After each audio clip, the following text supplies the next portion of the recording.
నమస్తే, welcome to ANCT news. ఇంకా వార్తల్లోని వివరాలు చూద్దాం.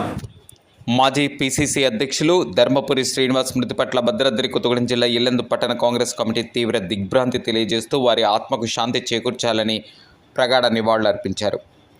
కార్యక్రమంలో పట్టణ కాంగ్రెస్ అధ్యక్షులు దొడ్డ డానియల్, ప్రధాన కార్యదర్శి జాఫర్, వర్కింగ్ ప్రెసిడెంట్ సుదర్శన్ కోరి, పట్టణ మహిళా అధ్యక్షురాలు గాలిపల్లి స్వరూప, ఉపాధ్యక్షులు ఐజాక్, సీనియర్ నాయకులు బోళ్ల సూర్యం, తాళ్లపల్లి ఈశ్వర్ గౌడ్, గుండంపల్లి సతీష్, మాజీ కౌన్సిలర్ కమల్ కోరి, బండారి రాములు, పరేష్ శ్రీనివాస్ తదితరులు పాల్గొన్నారు.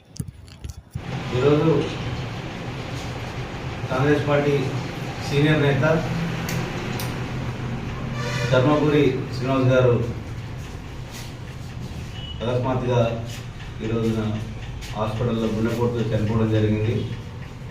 వారు రెండు పర్యాయాలు 2004 మరియు 2009లో కాంగ్రెస్ పార్టీ అధికారంలోకి రావడానికి ఒక పీసీసీ అధ్యక్షుడిగా ఆయన ఎంతగానో శ్రమించి కాంగ్రెస్ పార్టీని గెలుపు దశగా పయనించేట్టుగా చేసినటువంటి గొప్ప నాయకుడు.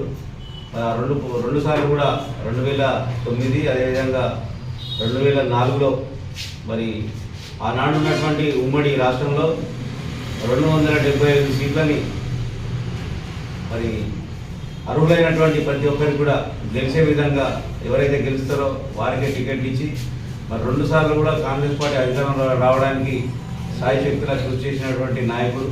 మరి విద్యార్థి దశ నుంచి కూడా రాజకీయాల్లో ఉన్నటువంటి నాయకుడు.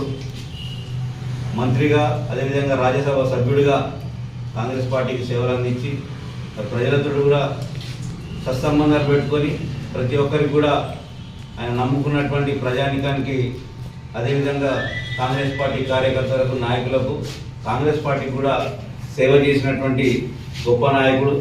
మరి ధర్మపురి శ్రీనివాసరావు గారు ఈరోజు చనిపోవడం మరి కాంగ్రెస్ పార్టీకి తీవ్రమైనటువంటి నష్టం కలిగించిందని ఒక రకంగా చెప్పాలి. మరి అంతటి నాయకుడు, సీనియర్ నాయకుడు కోల్పోవడం అనేది పార్టీకి చాలా దెబ్బైనప్పటికీ మరి కాంగ్రెస్ పార్టీ రాబోయే రోజుల్లో మళ్ళీ ఇలాంటి నాయకుల్ని తయారు చేసుకొని మరి ఆ యొక్క శ్రీనివాస్ గారి యొక్క రాజకీయ లక్షణాలతోటి వారు ఇచ్చినటువంటి స్ఫూర్తితోటి కాంగ్రెస్ పార్టీ ముందుకు పోవాలని, అదేవిధంగా పట్టణంలో ఉన్నటువంటి నాయకులందరికీ కూడా కోరేది ఒకటే, మనకి ఇచ్చినటువంటి నాయకులు గొప్ప సందేశాన్ని అదేవిధంగా వారు ఇచ్చినటువంటి నాయకత్వ లక్షణాన్ని మనందరం కూడా పురిపుచ్చుకొని రాబోయే రోజుల్లో పార్టీని ముందుకు తీసుకెళ్లాలని మరి వారికి, వారి కుటుంబ సభ్యులకు, కాంగ్రెస్ పార్టీ కూడా ప్రగాఢ సానుభూతి తెలియజేస్తూ మరొకసారి పట్టణ కాంగ్రెస్ పార్టీ తరఫున వారికి, కుటుంబ సభ్యులందరికీ కూడా ప్రగాఢ సానుభూతి తెలియజేస్తాము.